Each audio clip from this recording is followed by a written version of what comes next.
is Terry Bradshaw, quarterback, Pittsburgh Steelers. It's 7:15. There's a new home run champion of all time, and it's Henry Aaron.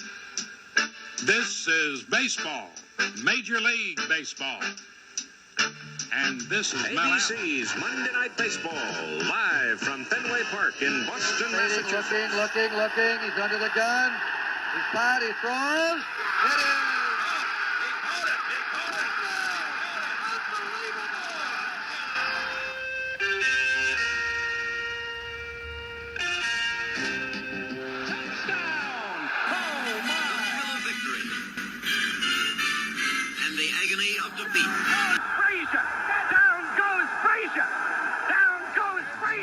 October 13th, 1975, and this is why we do the show. Hello, everyone, and welcome to another Past Our Prime podcast. Scott Johnston joined every week by Mark Hoffman and Bill Mahoney as we look back at what was going on in sports 50 years ago through old issues of Sports Illustrated, and this week, one of the all-time sporting moments that 50 years later still resonates with guys in our age bracket and just sports fans in general.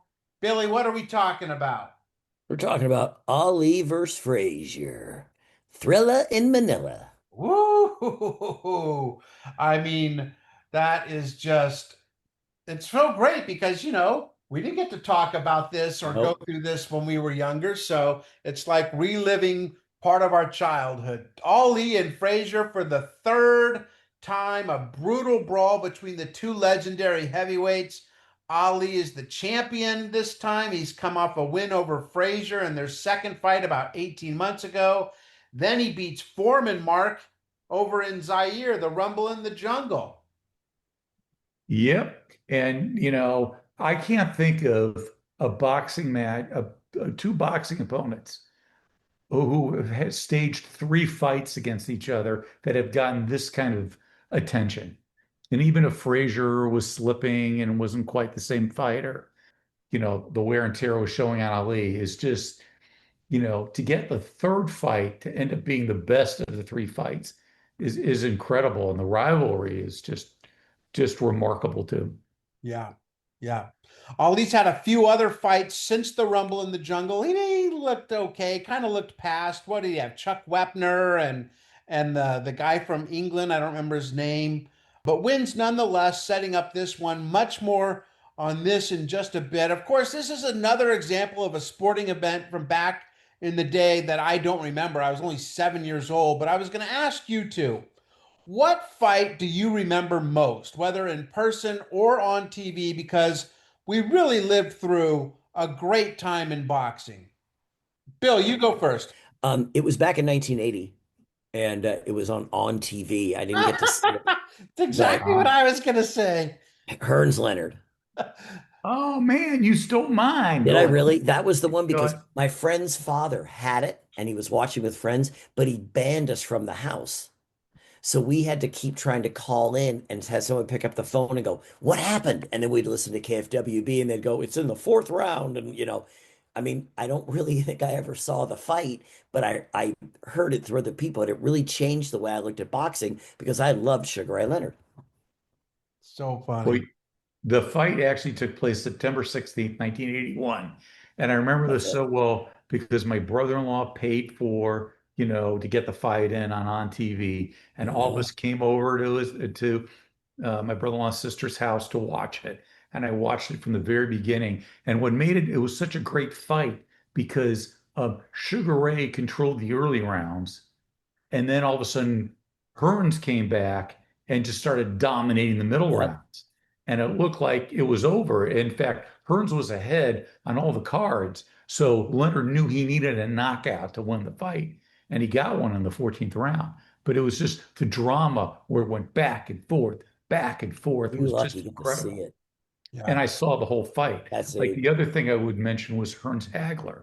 But I didn't see that fight live. You can still watch that on YouTube. It's 2 minutes. It's only 3 rounds, you know. Yeah. Right. And that first round's incredible. But Hearns Leonard, you know, I watched it live and I watched the whole fight. And it was just, you know, the ebbs and flows. It was remarkable. For me, Hagler Leonard is definitely up there. I mean, so we're talking mostly, or not, or a lot of welterweights. It was the division back then was just phenomenal. So the Hagler Leonard one because I was definitely Team Hagler. And Hmm. if you went in there wanting Hagler, you thought he won the fight, and if you went in Team Sugar Ray, you thought he won the fight. Probably as controversial a decision in a big fight as I can ever remember. And then, of course, the Tyson Douglas fight that was a shocker. But for me, I also was going to say a fight that took place on TV, and it was Leonard Duran, the second one Oh, I saw because you. because Duran knocks him out or no beats him in the first fight. I think it went the distance. It did. And I'm watching on TV. So for people who don't know, this was basically cable TV before there was cable TV. And we didn't have it. So it had like this squiggly line that would go down the middle of the TV. And you could kind of tell, as I said, Yeah, I go, remember this that. is how I think I saw my first boobs as well. It'd be like, wow, that's awesome. But, so I could tell basically what you could tell was they were fighting, but you couldn't tell what was happening. And then you'd be like, oh, they must be between rounds because now nothing's happening. There's no camera movement. And you're right. You would listen to like Yeah. KFWB. Yeah. And so I'm trying to like piece it together what's happening.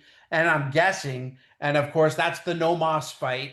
Yep. And, big Sugar Ray fan at the time, coming off his, 76 gold medal. He was the golden boy before De La Hoya. It was Sugar Ray, right?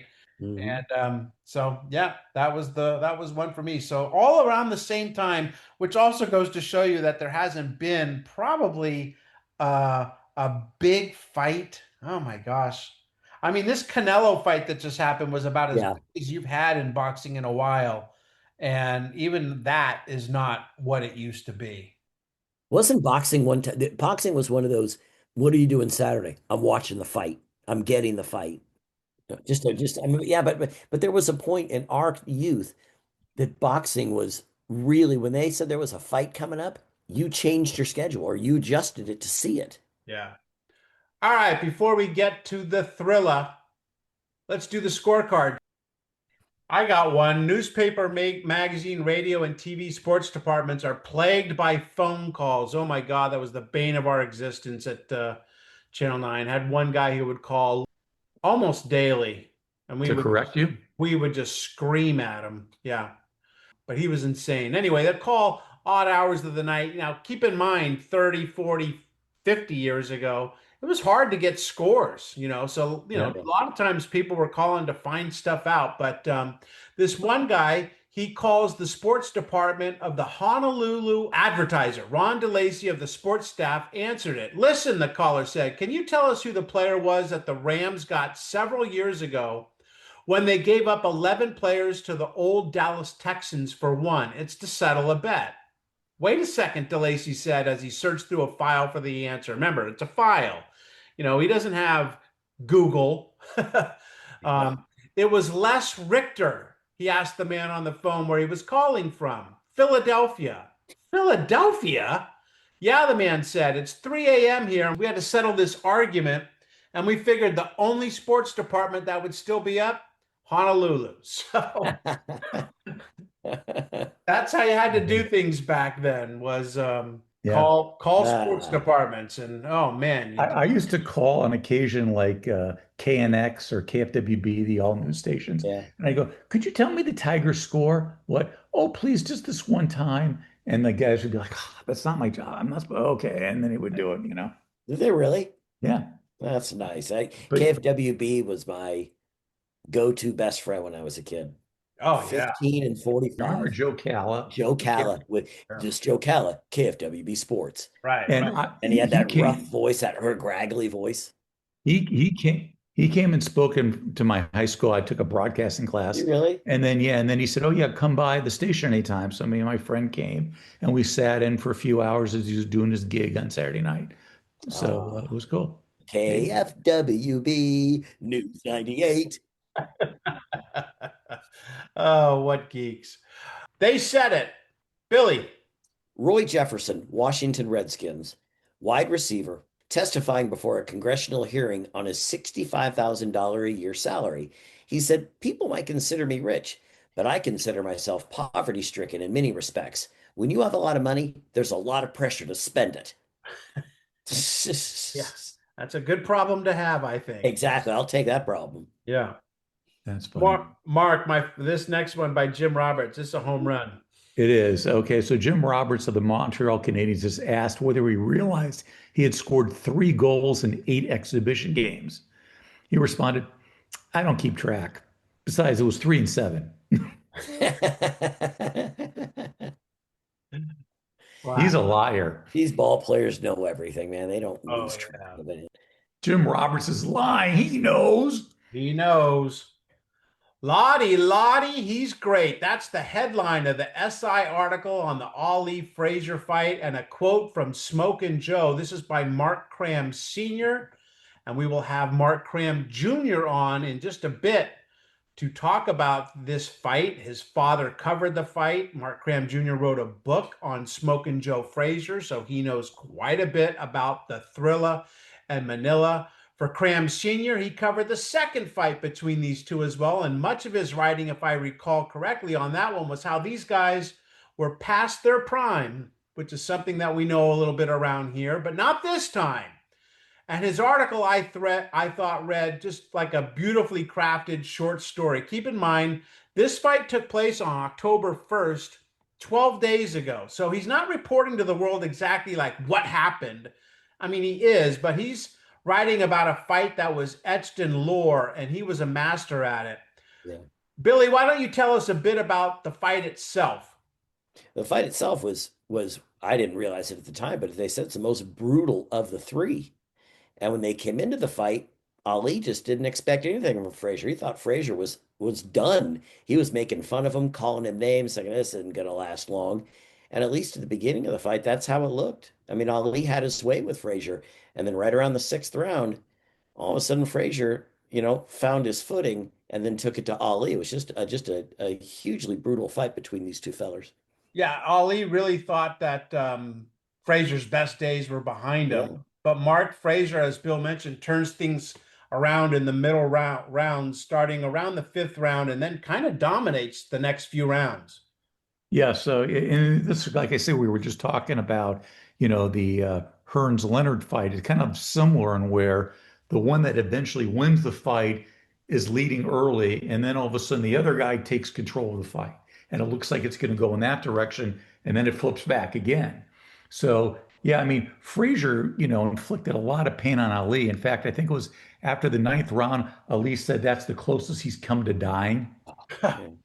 Yeah, Cram writes, whatever else might one day be said about Muhammad Ali, it should never be said that he is without courage and that he cannot take a punch. He took those shots by Frazier and then came out for the 7th, saying to him, "Old Joe Frazier, why, I thought you were washed up," to which Joe replied, "Somebody told you wrong, pretty boy." By the end of the 10th round, the fight is pretty much even. 5 more rounds of hell to go. Bill, how does the fight end? Well, it ends in the 14th round because Eddie Dutch comes up to it's Eddie Fuchs comes up to Frazier and says, "Hey, Joe, I'm throwing in the towel." And Joe says, "Hey, man, don't do that to me." He goes, "You can't see." And he goes, "I got to throw it." He goes, "You can't see in the 14th round. You think you're going to see in the 15th round?" They threw in the towel, which you sad ending. But yeah, when you read about Frazier at the beginning of the article, you find out he couldn't see. He couldn't see at all. God knows he could have been killed in the ring in the 15th, possibly. Yeah, he had the heart of a champion, right? He tells Futch, he goes, "I want him, boss." And Futch says, "Sit down, son. It's all over. Yep. No one will ever forget what you did here today." So just two, heavyweights, maybe not at the peak of their, but their peak of their courage. Neither one, wanted to give in. And Frazier said, "Man, I hit him with punches that would bring down the walls of a city." Even though he won, Ali said afterwards, like Mark said, it was like death. After the fight, where does Ali go? And Mark, what kind of shape is he in? He has to, I mean, first of all, I don't think anyone that has never been in a boxing ring before can understand the physical toll, even though they're wearing these gloves, you know, it's it is a painful, brutal sport. Both guys nearly died from this fight. Yeah. Um, And we're never the same. and they were I was never going the to say same that. after No, this it's like fight. that. It's like, And you know, you go to the hospital and people don't realize, like, you know, if someone says, oh, they're just going to the hospital to get checked out, and they think, oh, they're fine, you know, they're sometimes the worst damage you don't realize until hours after a fight, you know. mhm. And again, neither fighter was the same after this. But No. don't they say that every fighter, every great fighter, has one final great fight? And maybe that's what it was for these two guys, because Yeah. they weren't the same afterwards. But they say Right. they always have one final great fight in them, and that's what this Well, turned out to be. and I think part of that is because of what Ali said. I always bring out the best in the men I Yeah, fight, but Joe Frazier, I'll tell the world right now, brings out the best in me. I'm going to tell you that's one hell of a man, and God bless him. So, that's you know, right. hatred between the two men bringing into this fight began to dissipate, replaced with respect and admiration. As I mentioned, Mark Cram Sr. was the writer for SI that covered this fight. It's a perfect column. Cram at his absolute best, professionally speaking. Personally, I would think his son, Mark Cram Jr., would be Cram at his best, and the apple doesn't fall far from the tree. Mark Cram Jr. joins us now for the second time on Past Our Prime, and that's because he is quite knowledgeable when it comes to this fight and Joe Frazier in particular. As they say, he wrote the book on Joe Frazier, but in this case, I mean it literally. Smokin' Joe, The Life of Joe Frazier is the book. Mark Cram Jr. is the author. Hey, Mark, hope you're well. Thanks for chatting with us today. Thanks for having me on. It's great to be here. The Thrilla in Manila, those four words, for people like us, they mean a lot. A brutal fight between two great heavyweights. Can you describe for our listeners what that fight did to both of these men? Well, it's hard. First of all, it's hard to imagine that it's been 50 years. It's just astonishing. You know, time is like a freight train when it comes to some of these sports. But 50 years ago, that's a whole nother time in our history. Yep. And it's very interesting about that rivalry. You know, as I said in my book, the tensions and the between the two fighters were such that everyone that we knew chose up sides. You know, you had your Frazier people, you had your Ali people. It really, in the end, we sort of learned more about ourselves than we did about either of the fighters, about, you know, how we sort of embraced that conflict between the two of them. But the Thrill Manila was the rubber match. They had two fights. They had the fight of the century in March of 1971, and they came back and fought again in was it 74? I think it was. Yes. Yes. Yeah. 74 January in of 74, I believe. January, which was sort of like it was a 12-round fight. It was the lesser of the three fights. You know, it was Ali did a lot of holding and a lot of, yeah, I think he made 130 clinches in the fight, which was really slowed down the action. And he beat Joe on points. It was a tactical decision. At that point, there didn't seem to be a real calling for a third fight between the two. The sense was at that time that Joe was pretty much shot, and Ali himself was, you know, there, you know, he had any number of options that he could have gone, but it didn't get the sense that Joe had much left. But to his credit, he put himself, he trained hard for it. And at that time, Ali was dealing with not just individual promoters, he was dealing with countries, if you remember. He took his Foreman fight to Zaire in Africa. He was traveling the world, really, to have his fight. So the fact that it landed in the Philippines in Manila sort of lent a kind of exotic quality to the thing. So both the thinking was that they were both diminished. They were far, not necessarily over the hill, but on the downward slope in their careers. But that is not always a bad thing. If they're both kind of in declining talents, that can make for a pretty good fight, and it certainly made for a magnificent fight between the two of them. But the sense was that it wasn't, necessarily going to be the moment that we remember it as. The fight is 3 parts, with Ali dominating the early rounds before Joe comes alive in the middle rounds. After 10 rounds, I don't know what it was on the scorecards, but it seemed like it was close. And it's the next 4 rounds, those last 4 rounds, aren't those the ones that make this fight legendary? Well, yeah. As you know, the script was always that Ali would get out fast and Joe would be kind of slow in getting his motor running. The first 5 rounds tended to favor Ali, and it did in this fight. Then Joe picked up the tempo in the 5th and 6th round, and he really had Ali in retreat. And remember, the heat was phenomenal in the Philippines. It was in the morning. It was 115 degrees, and with the hot television lights over top of the ring, it even made it more insufferable. So these guys it was almost like they were fighting in a worse than a sauna, really. So the last 4 rounds, by the 10th round, Ali looked like he was shot. He was leaning up against the ropes in his corner. His head was rolling on its swivel.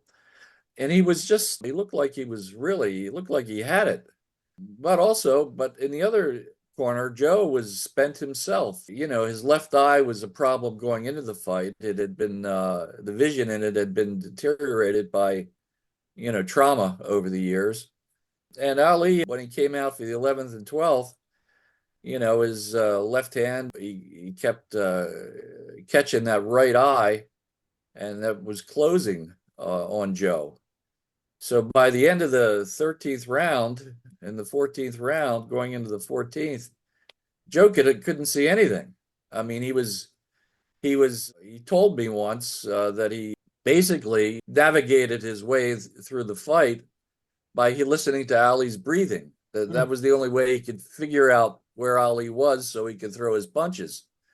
So he was missing badly, and Ali although he was exhausted, was picking him off rather easily. And on the scorecards, Ali was comfortably ahead. Joe needed a big finish to pull it out. And to his credit, to me, the hero of the whole day was Eddie Fuchs, which was Joe's trainer, who stopped the fight on the stool before the 15th round. Eddie had seen 7 fighters. He'd worked with 7 fighters killed in the ring, and he didn't want Joe to be the 8th. And Joe resisted, but there it was. I mean, it was a great moment, great act of courage on Futch's part. Did Joe ever talk about Futch stopping the fight and how much maybe he wanted to keep going, whether he could see or not was obviously the problem? Oh yeah. He was rather embittered by it. But the interesting thing was that Joe's previous trainer, who was like a father figure to him, had been Yank Durham. And when Yank was dying, he told Eddie Fuchs to take care of my boy. Well, in that moment in Manila, Eddie had indeed taken care of his boy. He'd saved him from the jaws of a very dangerous situation. The interesting thing in the aftermath of the fight, Dave Anderson from the Times told me that Ali was at the after-fight party. He was sitting in a chair and he could barely move his body. He was in such pain, physical pain. He was like he was frozen solid, frozen stiff. And Joe was dancing down on the dance floor with the Knockouts, his singing group, singing and dancing on the dance floor. So, the fight took a tremendous toll out of both of them. But I'm actually quite happy that we didn't see that 15th round, because who knows what would have happened. And we all know about how Ali had spoken about Frazier before the fight, and even long before that. So how much was this fight about titles and legacies, and how much was it about just 2 men trying to settle a score? Well, I think there was a good bit of the latter. I think, Ali was always poking at Joe, poking fun, and then, he upped the ante from a quarter to a dollar as time passed, in the sense that the assault on Frazier, verbal assaults, got more uglier and uglier until, before the Manila fight, he began calling him a gorilla. It was going to be a Thrilla in Manila for the gorilla, these rhyming things that he had going on at the time. And, it was all kind of, in the early days, Joe would look upon that with a kind of was be sort of mystified by it, because Joe always looked at, his attitude was between the ropes, there was no holds barred. But once the fight was over, you became colleagues. He had this sense that fighters enjoyed a fraternity amongst themselves, and he couldn't figure out why Ali was, constantly denigrating him, particularly in his hometown, where Ali came to move in the early '70s, and just became a real pest to Joe.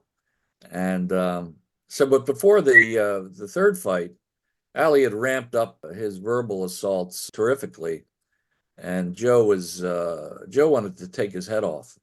He honestly did. There was no question about that. It was more personal than any kind of professional thing. That he really, and Ali was, he wanted to ramp up the gate, which he did. The fight was viewed by, I think, 1 billion people over the country. I mean, it was just over the world. I mean, it was a astonishing audience for the fight. Now, Joe's attitude was, well, the fight was going to sell out anyway, but he was thinking small. Ali wanted a worldwide to command a worldwide audience, and not simply just fill an arena. Ali had, big ideas about his status in the world. So, yeah, it was personal with Joe. He was not a man to be trifled with. So I want to go back to the genesis of this rivalry. So the first fight, the fight of the century in 1971, I remember as a kid, the buzz. I mean, just everybody was talking about it the day of the fight. And these are Yeah. sixth graders who are talking about it. It was crazy. Can you explain, when they called it the fight of the century, that it literally was maybe no fight could, I mean, the fights might be close to it, but no fight could live up to the hype that first fight had? Well, it's a fascinating thing. I mean,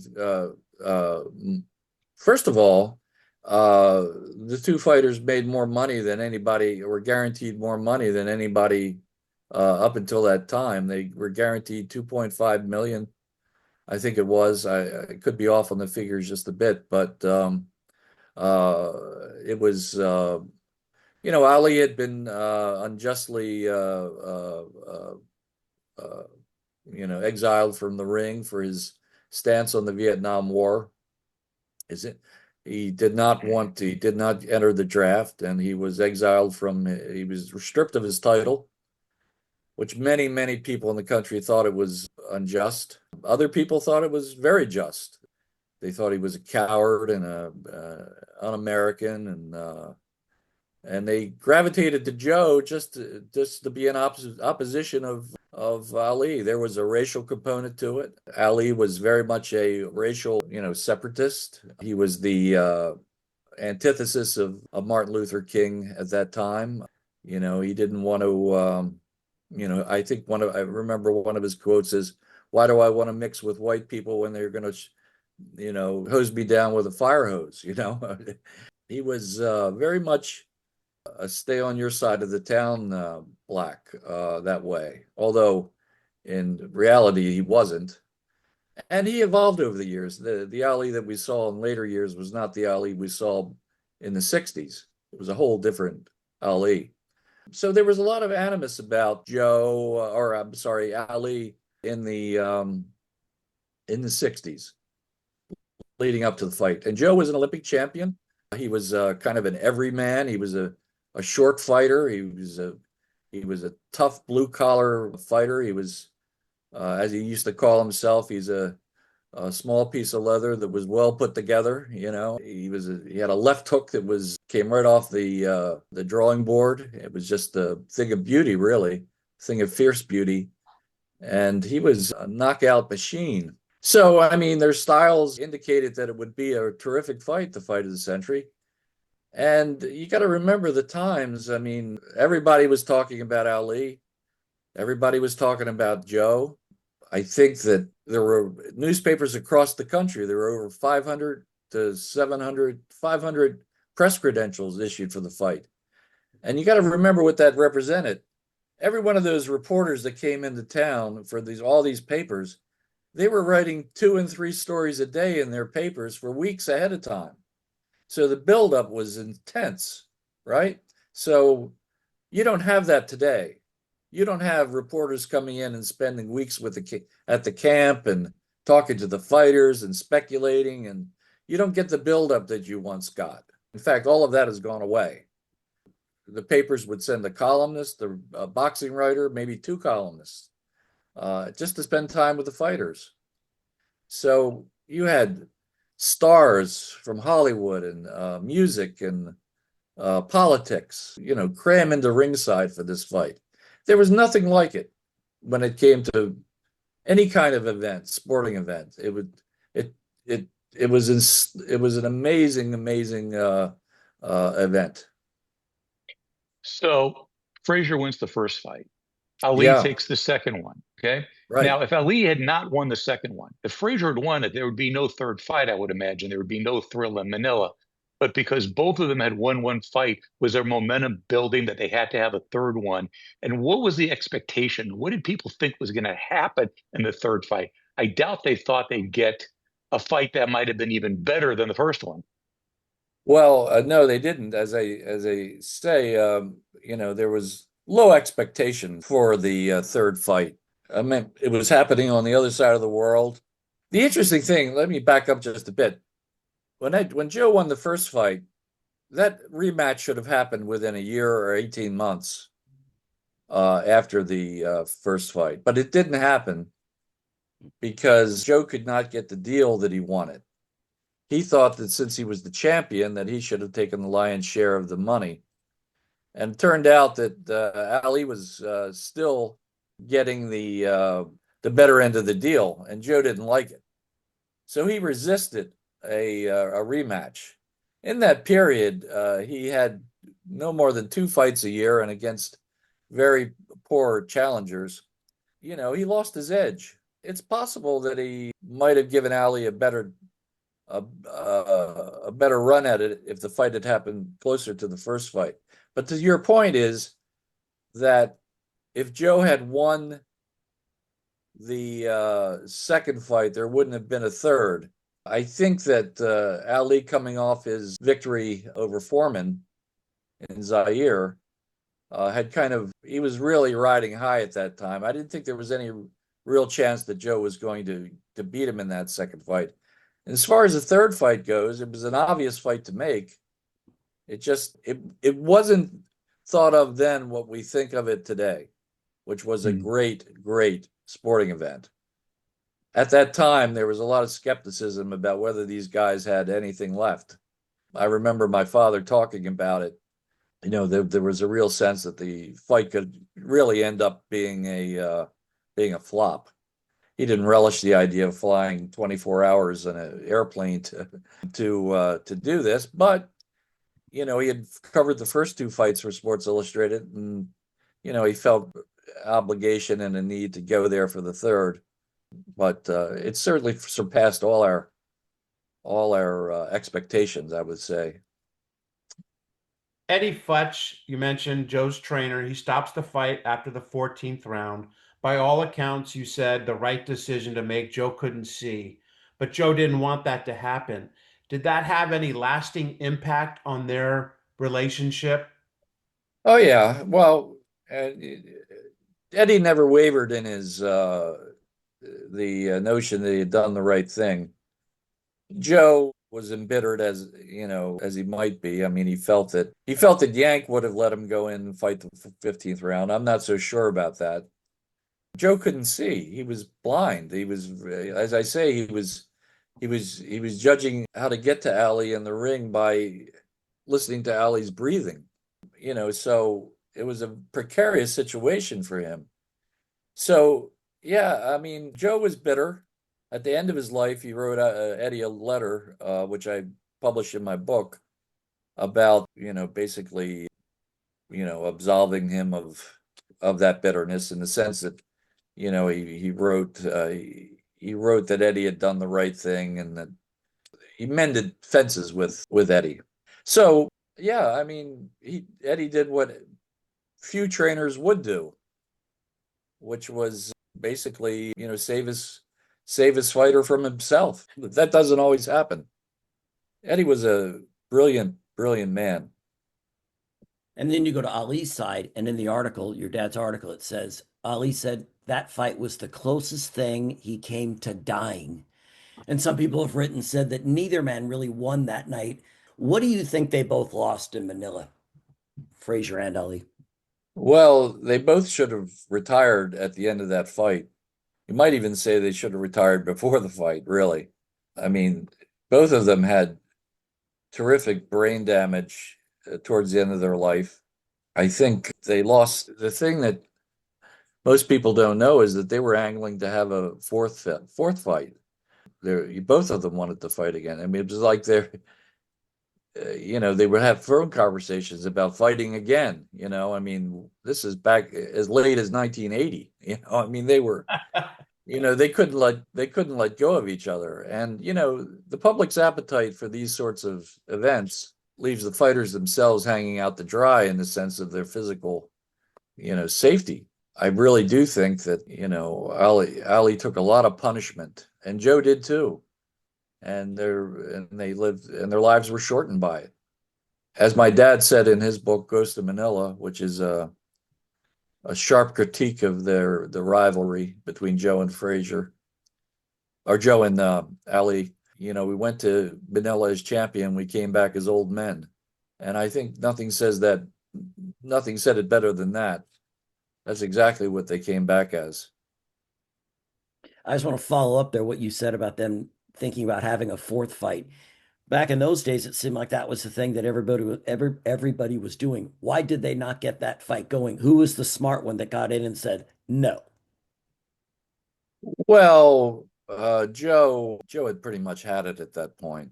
I know he came back and fought Foreman, which was, I don't know what he was trying to prove with that fight. But given the Foreman's size and Joe's, in the period of his career, there was no way he was going to beat Foreman. And I think it was 76. What it was, yeah. So Joe was pretty right. Joe was shot. They could see the big money that was still out there to be made, but they just didn't have the, any of the talent to back it up at that point. Even Ali, I mean, he was basically punching bag after Manila.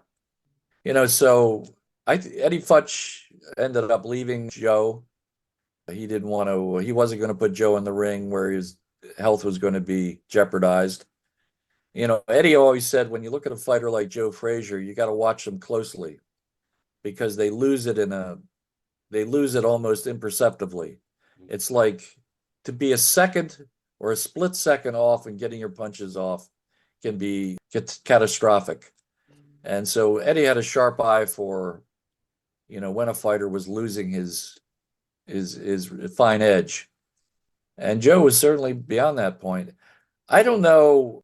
Today they might have found a way to get the fight made, because it's become so much like carnival now, boxing. But back then, you had people like Angelo Dundee around, and Eddie Fuchs, and people that really had a sense that, enough was enough.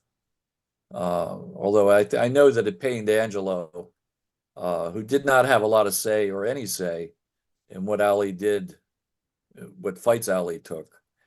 I know it pained Angelo quite a bit that to see this beautiful champion that Ali once was being torn apart in the latter parts of his career. It was quite painful to watch. I don't know if you remember what that was like, but it was certainly awful. Yeah.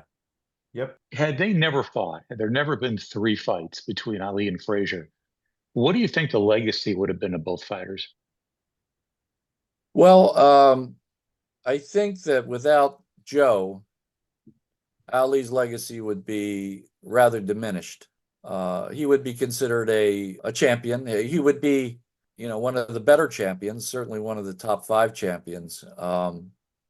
But the phrase that comes back to my mind was that Joe is the perfect foil for Ali. A colleague of mine at the Philadelphia Daily News once wrote that Ali and Frazier brought the best of each other they brought the best out of each other inside the ring and the worst of each other outside the ring. So when you have that dynamic, that lends a lot of color to what's going on, how we remember these fights. Joe without Ali, I think both of them would have had diminished legacies.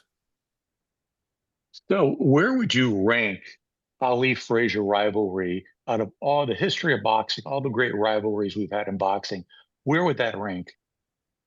Well, I'm somewhat in that I'm closer to it than any of the others you might come up with. I would certainly put it in the top 3 with Louis Schmeling, and I mean there's any number of rivalries, Graziano Zale. But for a rivalry that sort of transcended a pure athletic event, I think you'd very much have to put it right there with Louis Schmeling, because there was so much was going on in the country, and Louis Schmeling was only 2 fights, so that's not even really the same.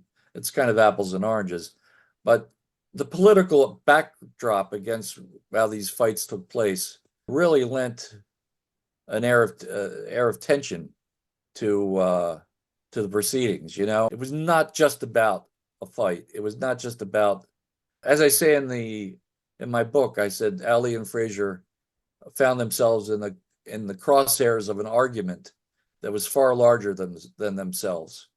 Political argument, the racial argument that was going on in the country, the sense of Ali at some point, he stood up for what was right, and Joe was, he got co-opted by the Republican political machinery. Frank Rizzo in Philadelphia and Richard Nixon had him to the White House. So he was like in the opposite end of the spectrum between what was right and what was not right in this country. So there was so much going on that had nothing to do with fighting that sort of the fighters got wrapped up into. We are speaking with Mark Cram Jr., author of Smokin' Joe, The Life of Joe Frazier, and much, much more. For more great things from Mark, go to his website, markkramjr.com. That's MARKKRAM. It's a, what do they call that? A palindrome? Palindrome. A palindrome. You're right. How about that? MarkKramJr.com. One of the things I read on your site, Mark, was that your dad wrote the controversial book that you mentioned, Ghosts of Manila, and you used the word controversial. What made it controversial? Well, my father, who had followed Ali's camp closely since '64, he was around him for 11 years, covered all his big fights, was the main boxing writer at Sports Illustrated. So he had the authority to make certain judgments about Ali and, the people in that world. And it was controversial because he took issue with the fact that Ali was on a par with Martin Luther King and a great redeemer, if you will. He thought that Ali was beyond peer as a fighter, as an athlete, but he didn't think he was, within the whole scope of our world, that he was he was an entertainer along the par of Frank Sinatra or any other entertainer that you would come to.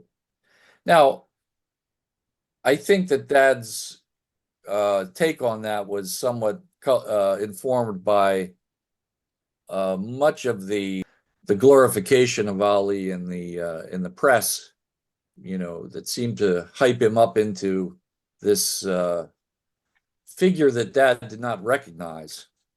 So I think, Dad was a much more acerbic than I am. And I think that there's a bit of lashing out in Ghost of Manila.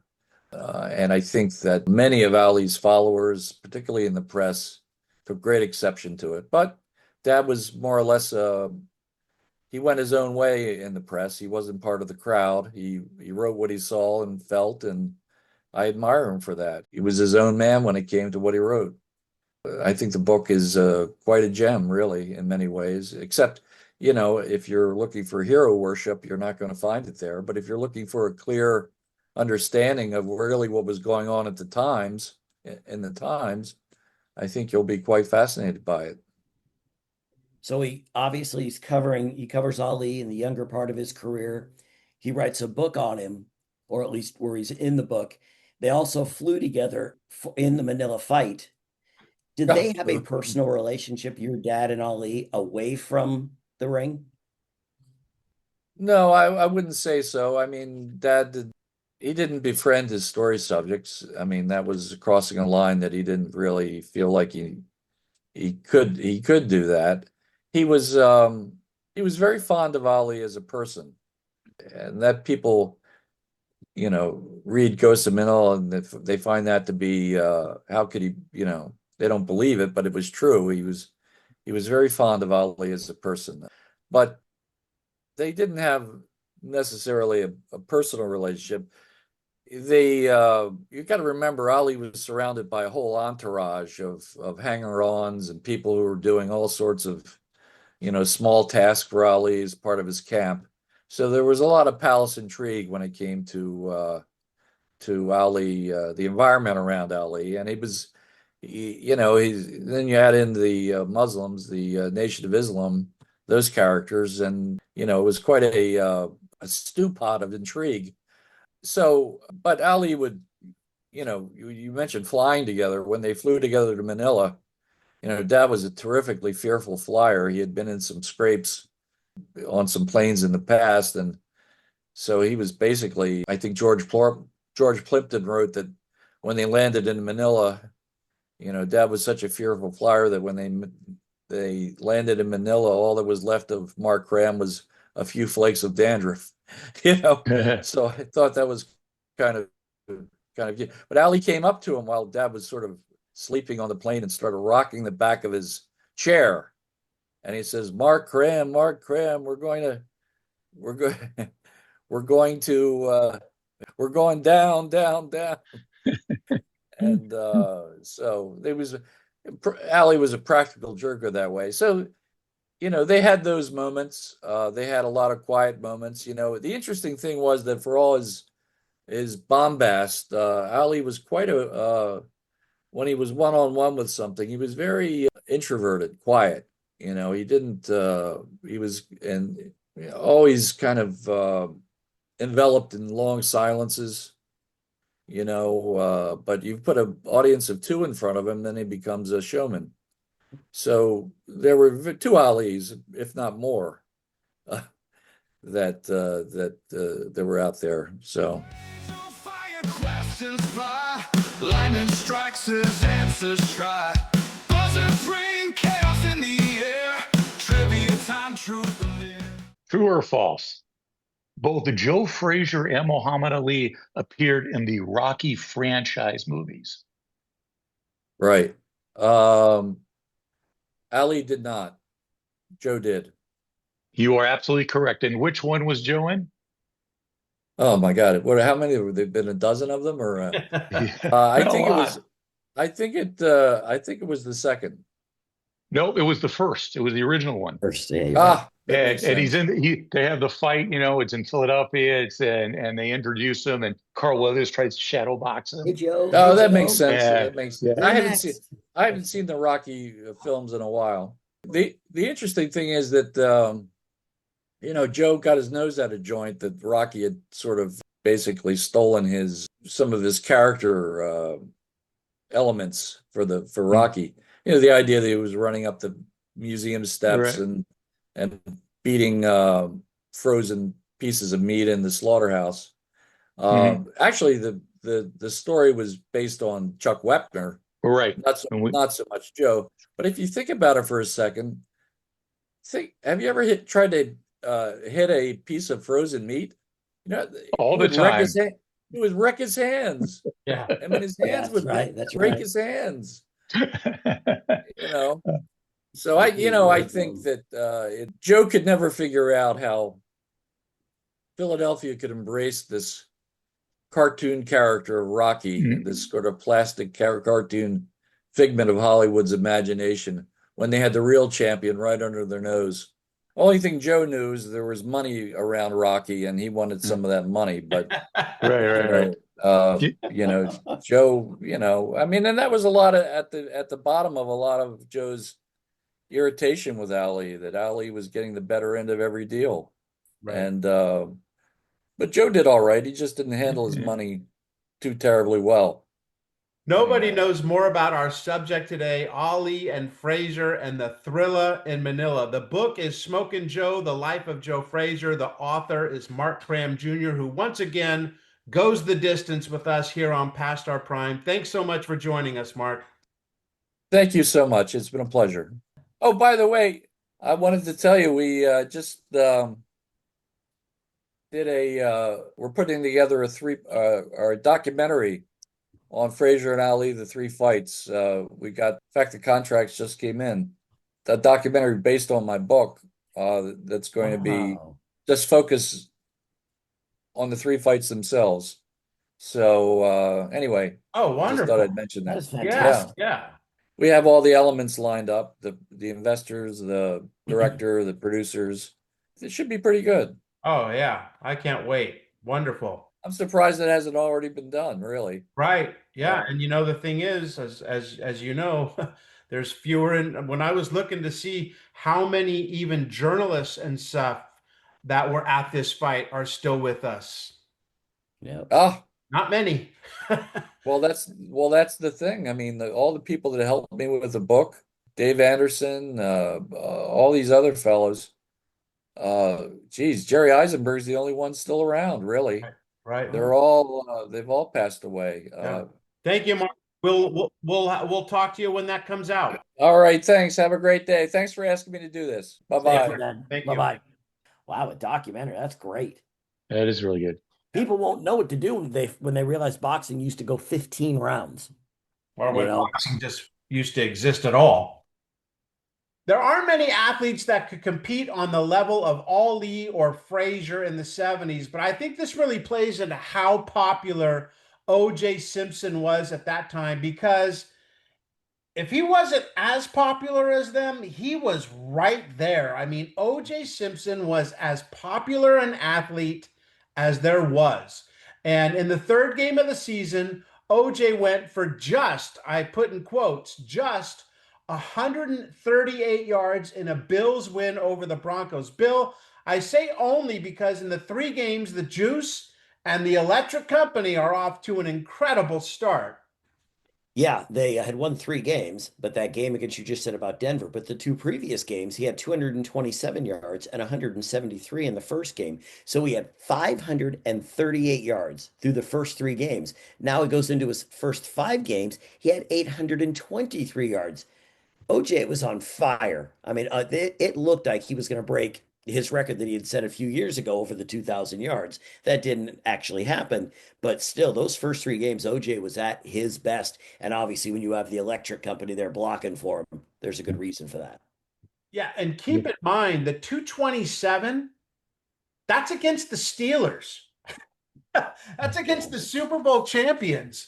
So it wasn't like he was just running over a bunch of patsies. Mark, much like the Redskins, though, from last week, the Bills get off to this great start, but kind of fizzled out as the season went along. Yep, they started the year 4-0. I mean, they scored at least 30 points in every one of their first 4 wins, but then they lose 4 of the next 5 games. They would finish 8-6 and not make the playoffs that year. Despite OJ only having 1,817, I say only yards rushing compared to his 2003 in 1973. It might have been his best season in the NFL. Listen to this fantasy season for 14 games. He had 16 touchdowns on the ground. He caught 28 passes for 426 yards. That's 15 yards a catch as a running back. Another 7 receiving touchdowns. So that's 2,243 total yards and 23 touchdowns. Woo. In 14 games, like you said, that's what. Right. Isn't that insane? Imagine what he'd do in a 17-game season. Oh man, that's a touchdown and a half per game and 150 yards a game. That's just insane. But I think I always wonder though if something happened to OJ after the week 5, because up through that, his carries, he was about 30 carries a game. But then after that, his rest of the season, it was 19. Yeah. So, and the thing is, he only went for 100 more yards after the game, after the 5th game of the season. He only went over 100 yards 3 more times. So I always wonder if something happened that you just don't know, maybe a turf toe or whatever it might be, a groin injury, because he did drop down. He did. I mean, a lot of times the game itself dictates, right? If you're losing, you can't run the ball as much. And so when you're winning, you're like, oh, this is the best of both worlds. We'll grind the clock and we'll give it to our best player. But you're right. It's no coincidence that they start losing and he starts getting the ball less. I don't know why that happened. But the other thing I wanted to point out, there's a great picture where he's sitting on the bench and he's surrounded by 2 of his offensive linemen, Reggie McKenzie, and then, of course, our previous guests on past our prime, Joe DeLamielleure. So, a lot of his success comes from those guys blocking in front of him. And we see that nowadays in football. No O-line, guys don't seem to run too well. I mean, Saquon Barkley can say that when he was with the Giants. For sure. Yep. Hey, let's talk a little MLB playoffs back 50 years ago. No wild cards, no division rounds of playoffs. You won your division or you went home and then straight to the LCS. And in the National League, that means the Reds and Pirates in 75 and the Red Sox and A's in the AL. And in the first 2 games of the NLCS, Cincy literally running all over Pittsburgh. Don Gullett gets the win in game 1 as Joe Morgan steals 3 bags. Then in game 2, Morgan steals another while Ken Griffey nabs 3. They had 7 total in the game. They win 6-1. They're up 2-0 heading to Pittsburgh. In the American League, Billy North, our guest last week, and the A's speedy outfielder said one thing about those A's teams. They didn't beat themselves, but in a game 1 loss at Fenway, they made 4 errors. And Louis Tiant spins a 3-hitter. Game 2, the A's get a 2-run homer from Reggie, but lose 6-3. Both Cincy and Boston would then close things out in game 3 on the road, setting up one of the most famous World Series of all time. We have to say, but in that Pirate series, Dave Parker and Willie Stargell didn't show up. They went 2 for 21. Parker was 0 for 10 in the series. And then I remember, I think I said in the past issue that the Reds were a little bit, not that great against left-handed starters. Jerry Royce and Jim Rooker, 6 2/3 innings, 11 hits, 8 runs. Yeah, it seemed like the Reds figured out the lefties. The Reds had 30 hits in 3 games, other than Cesar Geronimo, who went 0 for 10 as well. But I'm saying the Reds just pounded them. Just pound them. And then in the AL one, Ken Holtzman was their guy. I mean, he pitched game 3 on 2 days rest. That's how desperate the A's were. They took them out fairly easy as well, which was surprising. I think the thing that's the most remarkable, and think about if you're a NBC executive, and you have this MLB package in the playoffs, to have both those series go in 3 to be sweeps. You're thinking, oh my God, this is the worst luck. But then the God smiled on them and said, okay, we made these championship series short, but we're going to make the World Series long and probably one of the best in the history of the game. Yep. But weren't some of those games, and mind you, I don't know, I didn't look at it, weren't some of those games daytime games back in those days? Oh, they would play a lot. Like, for instance, you would have a lot of times a game during the day and one at night. Yeah. They'd overlap, But I'm saying with so few games back in the day, it's surprising that they weren't put in, in better time slots. But maybe back in the day, they thought, yeah, that's what everyone wants to see him is in the daytime.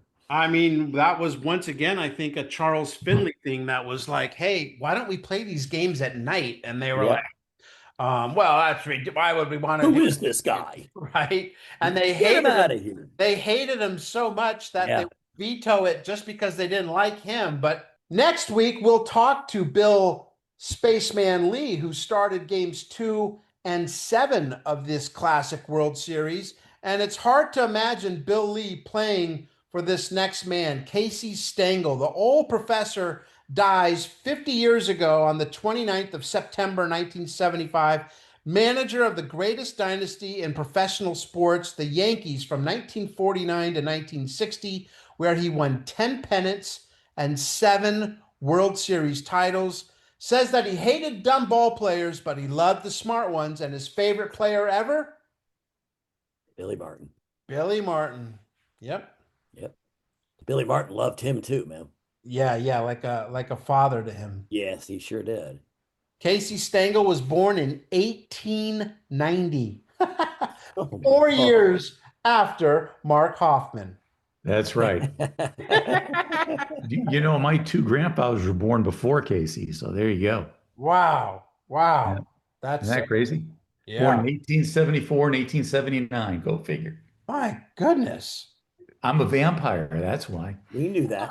Your That's why you love grand, him so your much. so my grandmother's birthday is today, the day we're recording. She would be 114.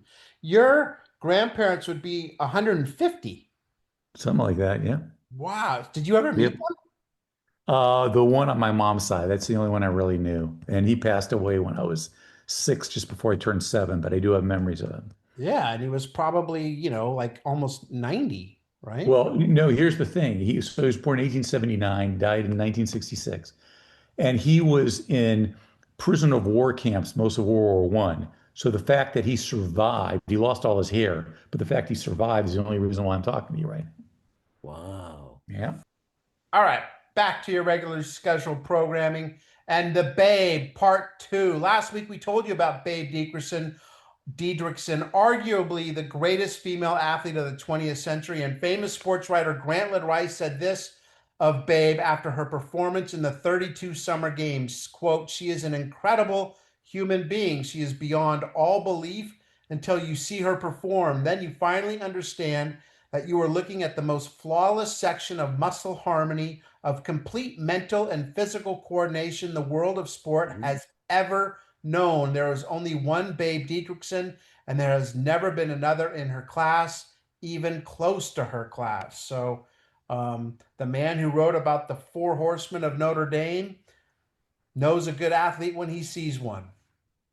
Yeah, Babe Didrikson was an amazing amateur athlete, but unfortunately, due to a car ad that she said that she was talking to one of the advertising guys, and they took down everything she said and used that as an ad. So they said, "No, you got to go pro." So she had to go pro, and her stars they sort of faded. She had to do, odd little jobs to keep making money. And then everyone was just trying to bring her down. All they did is all the writers started trying to tear her down because she, in a lot of ways, epitomized what is to be a great amateur athlete, but she also turned out to be not very friendly and was a little bit boisterous and everything. So they started to tear her down. Yeah, this was a real controversy back then. She was as popular a person as there was in the country back then. She was going to all sorts of different shows and pitching against men and doing really well.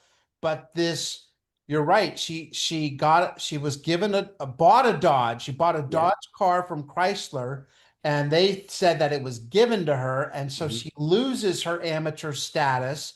So she has to turn pro. Then they overturn it, but it's too late. Basically, she goes pro. Whether she was ready for that or not, who knows? Doesn't appear like she was. Then she tries the vaudeville world. Yeah. That doesn't work. Next thing you know, she's up on stage, like on a treadmill, trying to show people how fast she runs. I mean, it just sounded She really did baseball wacky. things, and yeah. Yeah.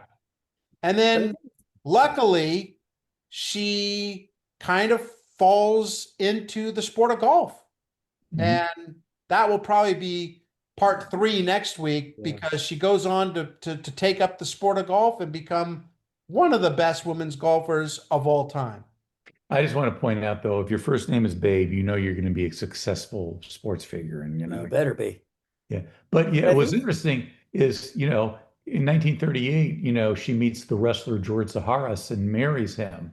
And he's like 6 feet, 225 yeah. pounds. So, athletes attract other athletes, I guess. And this is, what are we talking? This is 1935. I think she died in 1956. So she doesn't Mhm. have a long life, but Mhm. she makes the most of it. So Let me talk about the ad for a sec. You guys just tell me. The ad company said that they're on the phone with her and she was talking and that they wrote everything down that she said.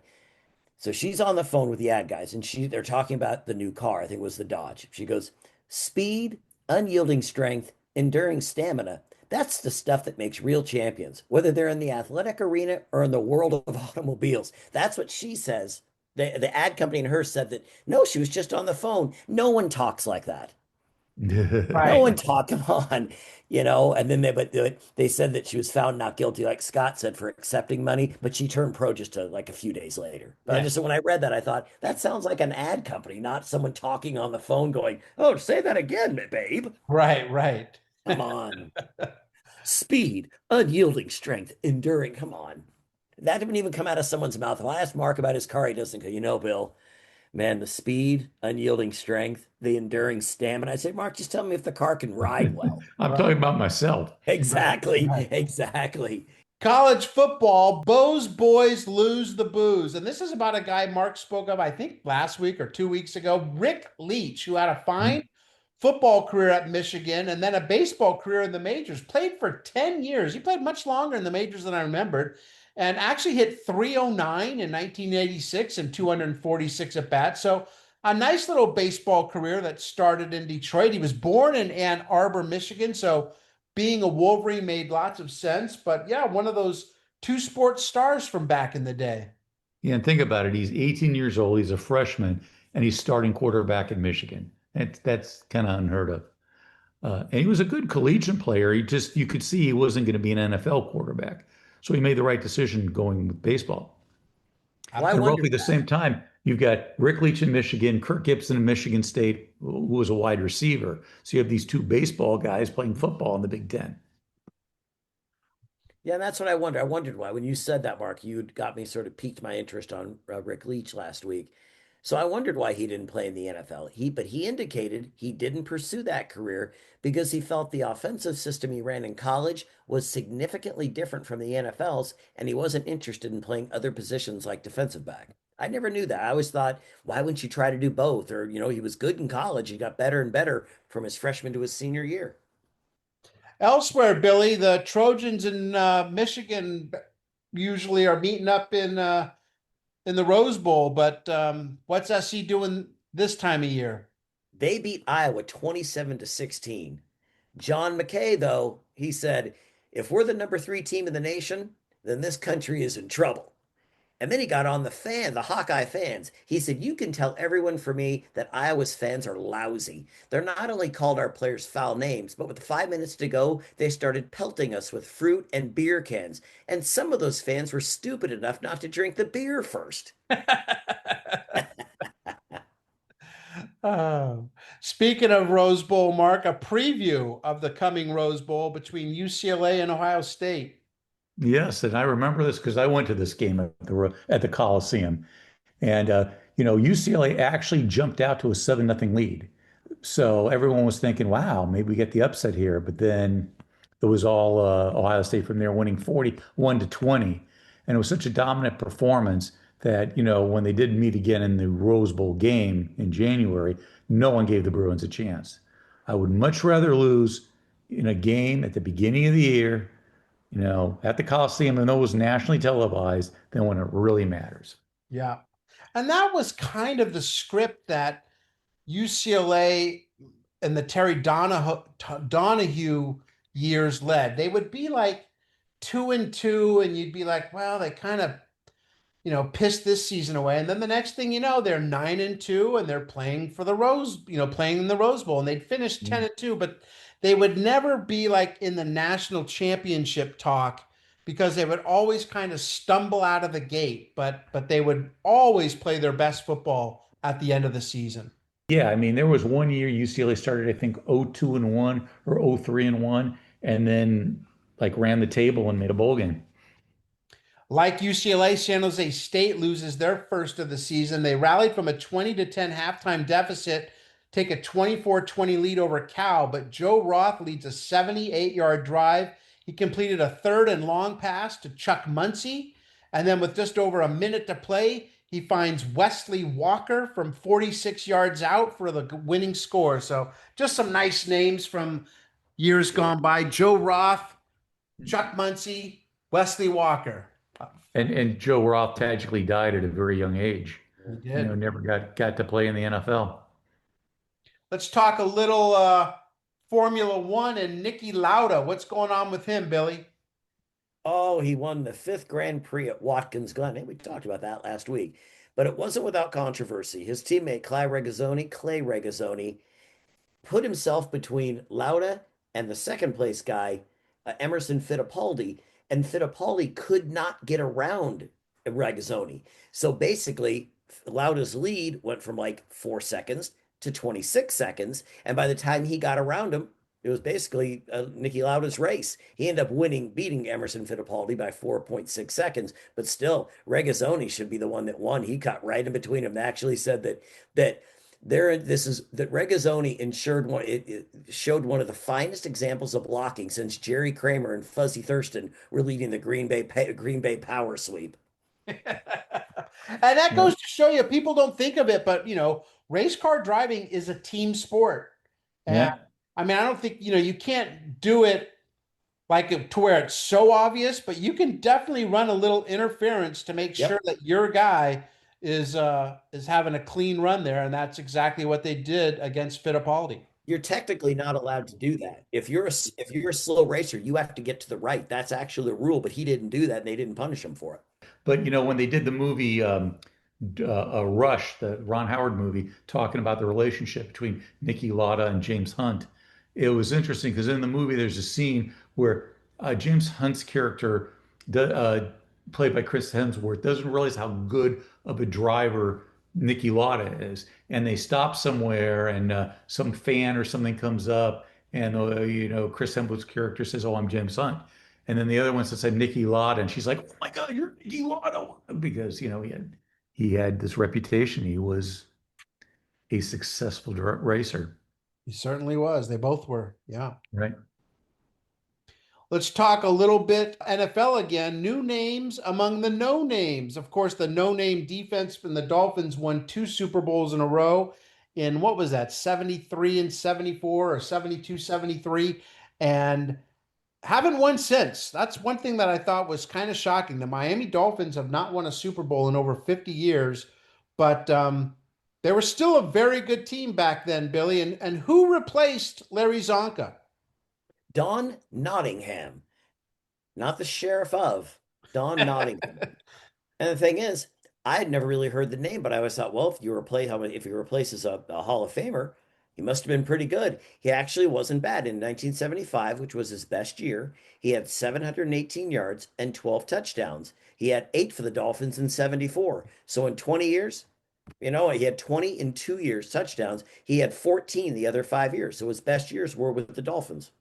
Well, he was 5'10", 210 pounds. He was a fire plug, and it was hard to bring down. And I remember him also with the Colts. So he was a physical runner. Zonka was a bigger guy, but they were both physical runners, and that's what they wanted to do. And Billy, the Dolphins have a couple of Hall of Fame quarterbacks in Dan Marino and Bob Greasy. But we think of Dan Marino and the Marx brothers throwing it 30, 40, 50 times a game. Greasy, he's coming out of a slump. And what were his numbers? Finally, 7 for 13 for 133 yards. 7 for 13. That's what the backup does when they come in the fourth quarter of a blowout game. But that was like, yeah, finally, let Greasy cook. Yeah. Right? Well, they didn't need to throw much on those teams. No, but in the NFL, they didn't throw that much. No. Maybe the Raiders did a little bit more. But don't say he beefed up. Bill Walton had a little bit of a rough go his rookie season up in Portland. He's always had trouble putting on weight. But Mark, he's got a new plan on how to beef up a little bit. What's he going to do? Well, he's going to eat a lot of nuts, man. He's going on that, vegan diet that I'm on. And I told you this before in a show. What's the strongest animal out there? The gorilla. And the gorilla eats no meat. It eats fruits, vegetables, and stuff like that. He wanted to gain 40 pounds, which he did. And you can do it that way, with the right kind of workouts and then, eating the right kinds of food. I'd be surprised that beef or meat doesn't necessarily put on all that weight. It'll put the fat on, but not necessarily the muscle that you need. That's so amazing to think he put on that much weight because he was still a beanpole for most of his career. It just goes to show you how skinny he was at UCLA and his early days in the NBA. Well, he said he worked on the larger muscles too. So, they're His legs. longer, leaner. Right. But Billy, him and Kareem, they went up in against each other in an exhibition game, and these guys are supposed to be friends, right? Yeah, they said they played 3 charity games, and in the first game, Walton had 29 rebounds against Kareem. Wow. Man, that's pretty good out in Honolulu. But also toward the end of the first half of the one where he got the 29 rebounds, and I meant to say he had him in the third game of that. But Abdul-Jabbar became so fed up with Walton's aggressiveness that he actually threw an elbow into Walton's face. Walton went to the hospital to have his cheek checked out, but no damage was found. So you'd figure Walton and Kareem, I mean, it's a charity game. Let's have some fun. Obviously, Kareem wasn't having any fun. That's But I always thought watching Walton against Kareem in the 70s, Walton got the best of Kareem, especially in the title year. I listened to every Laker game, and Walton was just phenomenal. Yeah, and I think it was hard back then to tell if Kareem was having fun or not. He just, he was a tough guy to kind of read in that regard. But we never knew it. Yeah, we never actually knew if he was. That first game Magic had, remember, and he hits that. Yes. Kareem hits that sky hook to win the game. Magic's jumping in his arms, and Kareem is kind of like, "Hey, dude!" And the famous quote is, "We got 81 more of these." But Kareem was kind of like, "What are you doing?" Yeah, Magic changed his career. No question. Changed the trajectory of Kareem's career. Come down the stretch they come. All right, down the stretch we come. Mark, for the record. Well, I'm going to go talk about Gene Mauch, who was one of my favorite managers. I remember him, with the Angels. That's probably the memory I have, like, entrenched in my mind. But he managed a lot of teams. And in 1975, he got fired. He was the only manager the Montreal Expos had since they began play in 1969. But they won 75 and 87, and that got canned. But my favorite Gene Mauch memory is when he was with the Angels. They went up to him and said, "Can I get and I was rookie at the time. I didn't understand it. Can I get a sound bite with you?" Which, if people in the business, that means we want to get an interview with you. Can you, talk to us, give us a bite of sound? But he's like, "A bite? You want me to bite you? What are you talking about?" And he started laughing. So that's my memory of Gene Mauch. How funny. Billy, you got good memories of Gene Mauch? No. No, he did well. He shouldn't have pitched Donnie Moore. Donnie Moore's arm was dead. No, hey, man, he almost got him to the World Series. If Doug DeCinces lays off Steve Crawford's ball that's over his head and doesn't hit it out to Dwight Evans, they may win that series. But I don't remember anything about that much. No. I've let it go, man. Yes, let it go. 1986. Come on. I let it go, man. Yeah, I had the radio up full blast and the Ticketmaster on hold. Yeah, for the World Series. Yeah. 3 times he came within a single victory of reaching the World Series. It never happened. I think he has the record for most wins as a manager without ever going to the World Series. Gene. And remember, he was on the top step. Him and Reggie Jackson had their arm around each other. We got this. With the horses and the. Yep, everything was there on the field. Right. Yep. Mark, faces in the crowd. Yep. So for my faces in the crowd, I'm going to do something we don't do much about, and that's the rodeo. So Roy Cooper is a junior at Southeast Oklahoma State, was named all-around cowboy by the American Junior Rodeo Association. He also becomes the third in his family to win a national collegiate calf roping title, following his dad in 1949 and his sister in 1972. And you're wondering, did Roy have a career after that? Well, sadly, he passed away this year. He was 69 years old. but he performed as a professional rodeo cowboy, competed in the Professional Rodeo Cowboys Association for more than 2 decades. He won the all-around world championship in 1983 and claimed 7 individual discipline championships, including 6 tie-down roping titles. So he was the Rookie of the Year in 1976. He was nicknamed Super Looper for his roping abilities. And he was inducted into the tie-down roping, the Pro Rodeo Hall of Fame in its tie-down roping category in 1979. So Ooh. here's to you, Roy Cooper, who was born in Hobbs, New Mexico. Oh, yeah. So let's applaud the people from New Mexico. And he had asthma as a youngster. So that's another thing he overcame. Billy, going to be tough for you to beat Super Looper. I don't know if I can, because Ann Turbine's not pinning anybody down. But Ann Turbine is 18. She is from Winslow, Maine, and she did break the women's world weightlifting record in the 165-pound class, hoisting 410 pounds from a deadlift. She also set a national girls high school shot put record of 52.614. So what did she do? Like Roy Cooper, did she quit when she was young? No, she didn't. In 1980, she made the U.S. Olympic team in the shot put. Unfortunately, the team boycotted the Moscow Olympics. Another one of those poor people. That's had a lot of them. Yeah. I mean, we're going to be getting a lot in these next couple of years, right? Because they're all going to be aiming for this 1980 games that are going to go on without the United States. So tough one. 19th hole, Billy? Yeah, this is from a Vince McConey, I'll say, MECONI, from Wilmington, Delaware. He says, Rick Slager has achieved an unusual distinction. In 1971, he appeared in your Faces in the Crowd section, and now he has been featured on the cover. Good for Rick Slager. Yeah. Never wanted to play football, but he's got 2 great things he can always show his kids and grandkids. All right, we're done. Billy, any last thoughts? I do want to mention, I know we talked about Joe Frazier losing to Muhammad Ali in the Thrilla in Manila, but not all things are bad for him. Right after he was named manager of the Mets. Who knew? But this isn't the same Joe Frazier, obviously. This Joe Frazier last season piloted their Tidewater affiliate to the championship in the International League. The Joe Frazier that I'm talking about, he was fired in 1977 with a record of 101 and 106. So, not bad for 2 Joe Fraziers.